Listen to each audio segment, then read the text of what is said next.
If you have ever played a video game before, or even just heard about them, there is a very, very high probability that you know Doom. Even if you have never played it yourself, or you don't know what this game is about, it is almost ubiquitous in the world of video games. It is such a prominent series that since its initial release in 1993, it has been ported, adapted, and modified in so many ways that it is playable on more than 20 consoles and operating systems, and that's just official releases. I'm not even going to go into all the more creative and absurd ways people have managed to run this game. There's a reason people joke about being able to play Doom on their calculators. At this point, that's small change compared to some of the recent advances in absurdity that have been devised. There's just no two ways about it.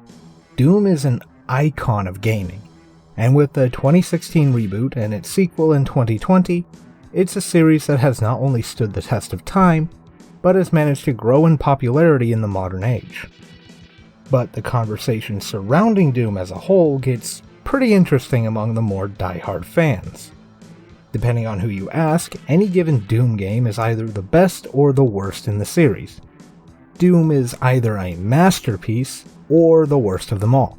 Same with the second, same with the third, and same with 2016 and Eternal.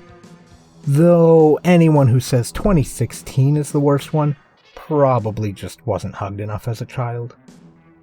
You can probably tell just by looking at a couple seconds of footage from each game, but one of these things is very much unlike the other. And I think it's safe to say that of all the games in this series, Doom 3 is the most unique bar none. For better or for worse. Love it or hate it, there is no question that Doom 3 is a serious departure from what came before it, and is almost completely alien compared to what came after. And I have plenty of opinions on this entry, so let's get into why Doom 3, while not necessarily a bad game, is the least Doom game ever made. Right out of the gate, things are very different here compared to any other Doom game. The game opens with a cutscene introducing the Union Aerospace Corporation, or UAC, then another showing the player character, the Doom Marine, arriving at the Mars complex. You then have almost a whole level to go before you even encounter your first enemy.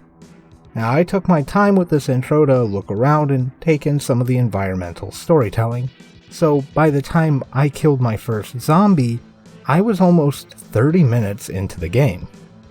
This is very notable when you consider that this is the longest time it takes to get to your first enemy out of every other main entry in this series combined. The next longest is Doom Eternal, which has roughly 3 minutes of cutscene before you get to the demon blasting action. Granted, I could have moved a little faster and gotten that time down a fair bit, but that's not really how this intro wants to be played. The overall setup of Doom 3 is very reminiscent of and is likely heavily inspired by Half-Life. Both include your player character showing up to a big scientific facility that has been secretly working on some less than above board projects and going about their jobs as usual until all hell breaks loose. The main difference between the setups is that Gordon Freeman is a scientist who has been working at Black Mesa for a while now, and the Doom Marine is, as his commanding officer puts it, the ranking FNG. Also in Doom's case, hell breaking loose is a little more literal. With these setups in mind, you can start to see how Doom 3 was such a departure from its predecessors. Before this entry, Doom was never a series about story. Sure, the first and second games had story elements, but they were little more than text blurbs in the game manual and between levels. And while there's plenty of lore to many of the game's elements, very little of it was presented in the games. The story of the first two games is mostly there to provide a small amount of context for why you are going from level to level, killing everything that comes across your path. By taking a more story-focused setup like that of Half-Life, Doom 3 attempted to make a more narrative approach than any game that came before it, throwing in cutscenes, text audio, and video files that fill in more of the story, as well as numerous NPCs that can be interacted with as you progress through the game. These are things that this series had never before attempted, and it dramatically changes the pacing when compared to Doom 1 or 2. And that's not the only thing that Doom 3 did differently that switched up its pacing. This is the only game in the series that wasn't just a straight up first-person shooter, as it put a heavy focus on being a horror game. This means that while the game keeps many of its FPS roots, such as health and armor pickups and a focus on fast-paced shooting mechanics, it actually tries to scare the player. This game attempts this in a number of ways, such as having enemies appear around dark corners or from behind you, or just has them jump at you whenever you open a door. It has a much bigger focus on gruesome scenes like dismembered body parts, skeletons, and copious amounts of blood. And the game as a whole is exceptionally dark. I had to use a flashlight more in this game than in any other game that has a flashlight or other method of making things brighter. Most of the environments are just that dark. This focus on the horror element also means that the pacing as a whole is much, much slower than any other game in the series. As for any horror game to be truly effective, it needs to have a slower pace so it can build up suspense and have certain payoffs. This, in my opinion, is where the cracks start to form most. Doom as a whole was never meant to be a horror game. Even though the earlier entries had zombies and demons and whatnot, it was always a fast-paced game about running and gunning above all else, to the point that levels even had a par time for completion. And here everything moves slower than ever before, while still maintaining the running and gunning style of combat. This makes for some incredibly discordant gameplay at times. On one hand, you are expected to be cautious by checking corners and being wary of enemies at all times like any other horror game. You're also expected to search every square inch of your surroundings for health, ammo, armor, and collectibles, which, for the most part, you have to stop what you're doing and actively read through or watch if you want to engage with what you're collecting. This is also the only Doom game where you actually have to reload your weapons. In every other entry, as long as you have ammo, you can shoot. But here, you actually have to manage how much ammo you have in your weapon lest you have to reload at an inopportune moment. On the other hand, being too slow and cautious is actively discouraged in multiple ways, as enemies will rush and completely overwhelm you if you don't kill them fast enough, and you are awarded with a trophy or achievement for completing the campaign under 10 hours. Which is pretty generous, but the point still stands. Not to mention that the combat is still very, very heavily based around avoiding attacks rather than using cover or avoiding enemies. Now, horror is a very subjective thing. What scares one person might not scare another, and different elements of horror vary wildly in their effectiveness. I myself am not completely imperturbable, and there have been plenty of games that have frightened me for one reason or another. But I can say with all honesty that Doom 3 never struck me as a frightening game. And not just because of the oddly disconnected gameplay and narrative elements, but also because the excessive usage of blood and gore became numbing after a while, not helped by the early 2000s graphics. And some of the gimmicks used, such as the whispering voices, I felt were really cheesy. Especially the little sound that popped up every time an enemy spawned.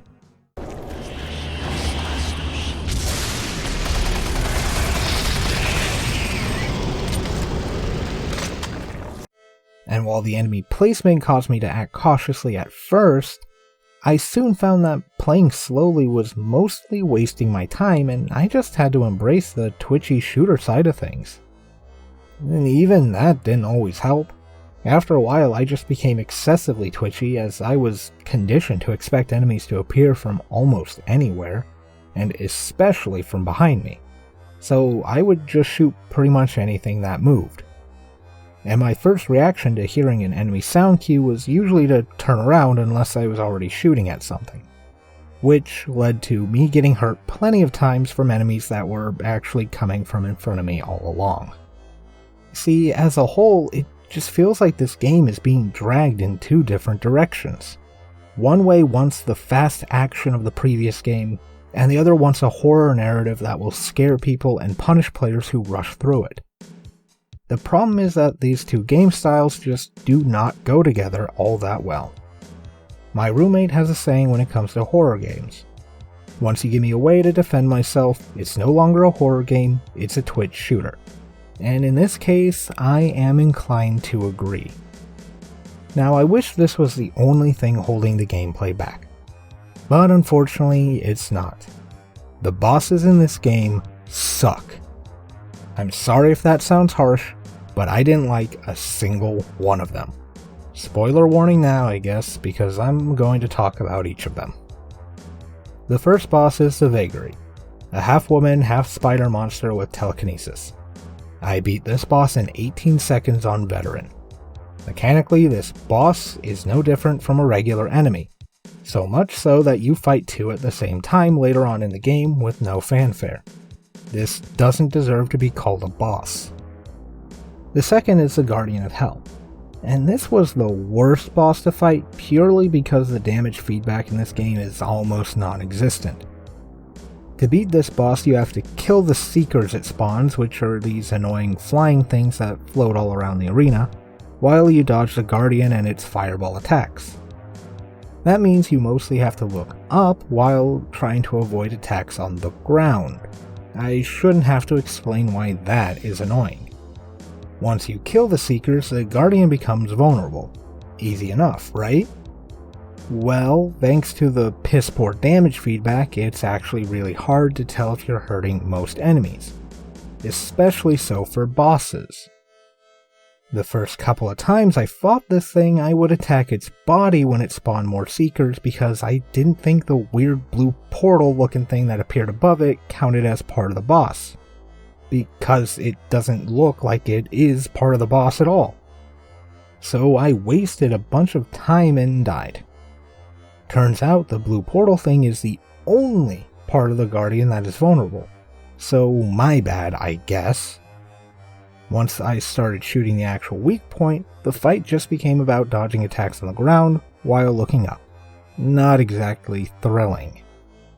The third boss is Saboth, who is your commanding officer, Sergeant Kelly, fused to a tank wielding a BFG. For you non-Doom fans, that stands for Big Fucking Gun. This boss sucks too, mostly because the BFG is incredibly cheap. And while you can get one for yourself before this fight, it gets taken away from you when you go to hell, so you no longer have it when you go up against this boss. The BFG causes damage as soon as it is fired, and you have to shoot the projectile to stop it from doing any more. If it hits you directly, you're dead. If you let him shoot it too many times and don't shoot it out of the air before it does too much damage to you, you're dead. If you fall into one of the pits that opens up around the arena at what seems like random intervals, you're dead. It's cheap and annoying, but I found that using the basic hit scan machine gun was the best option, as it would destroy the BFG projectile pretty handily, and since the bullets don't actually have to travel, it was easier to hit Saboth. He doesn't have a ton of health, and frankly I think the design of this boss is just goofy as hell. He's fused to like the tiniest tank in the world. It's adorable. The final boss is the Cyber Demon, a boss likely well known by any fans of the series.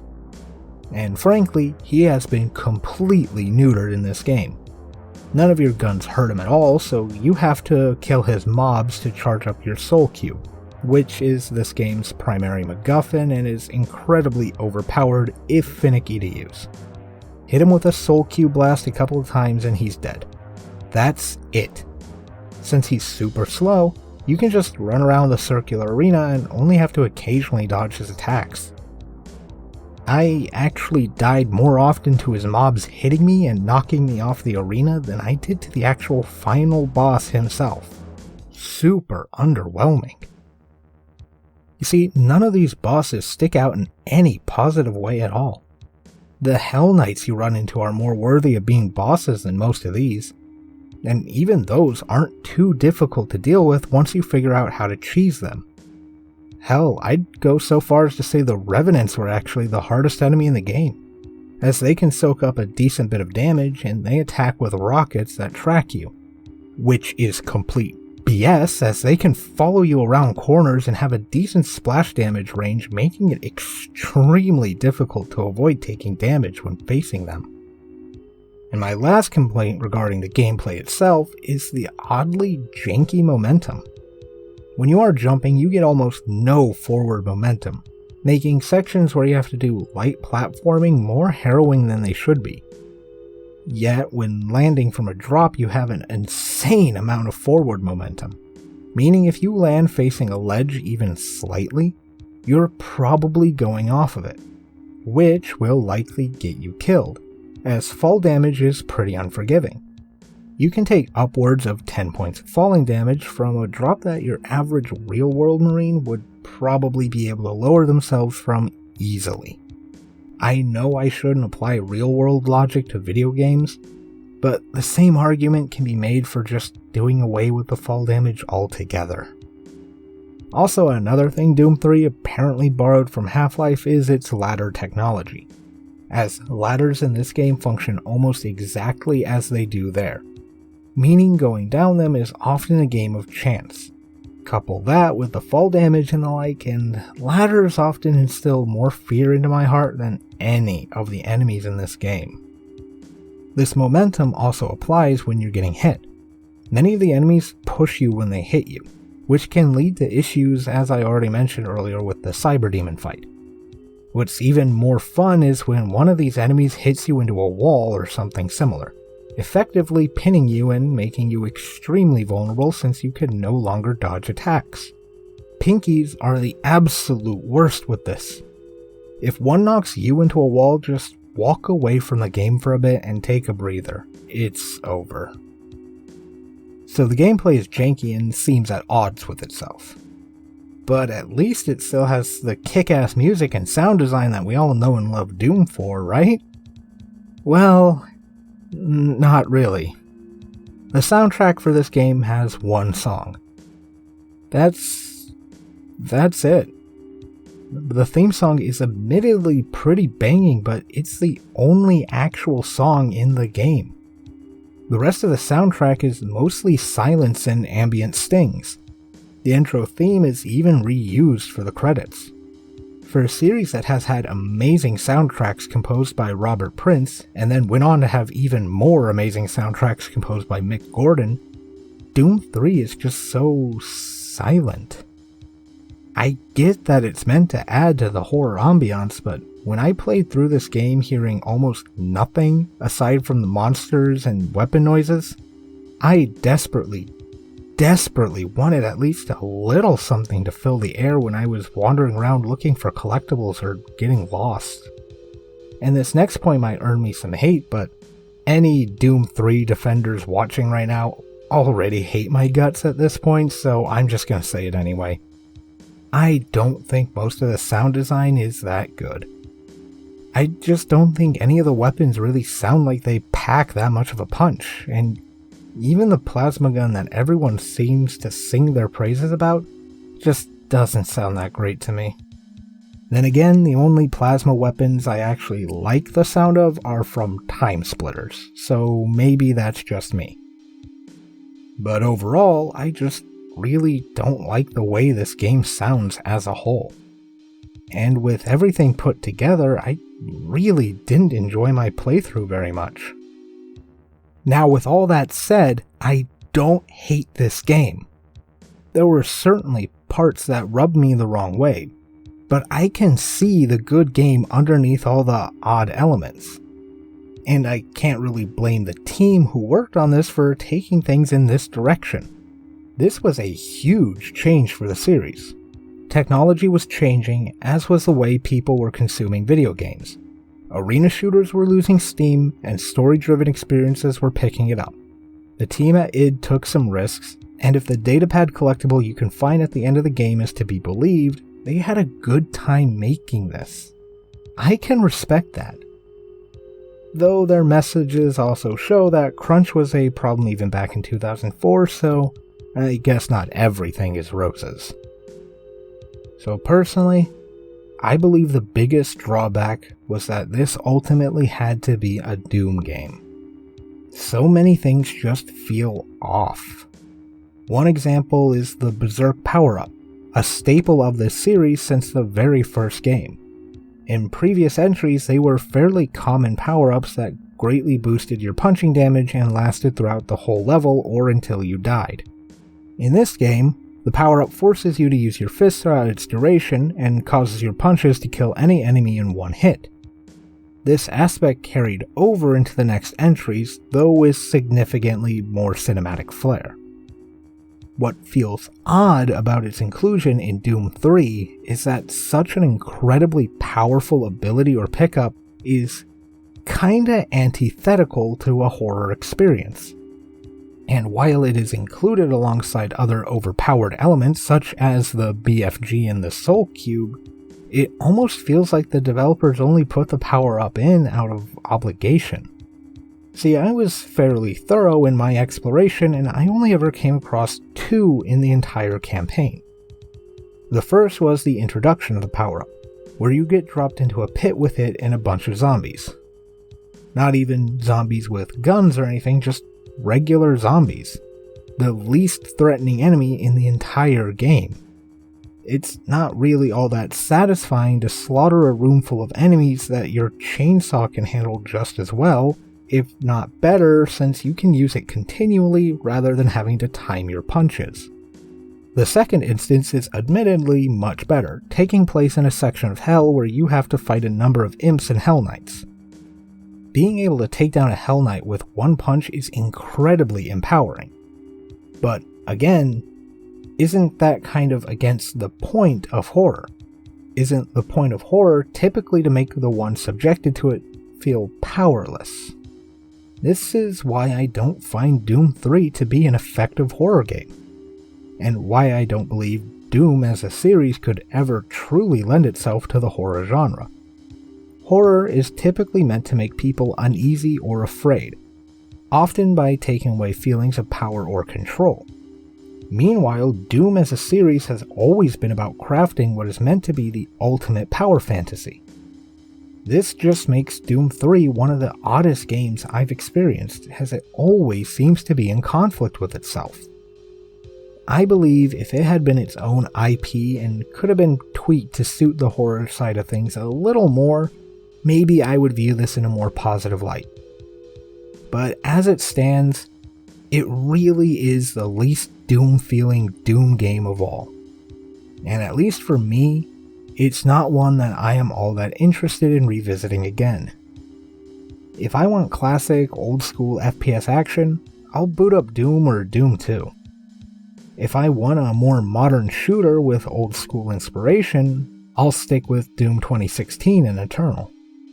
And if I want a tense, atmospheric, and genuinely unnerving horror shooter set in space, I'll probably just go play Dead Space instead.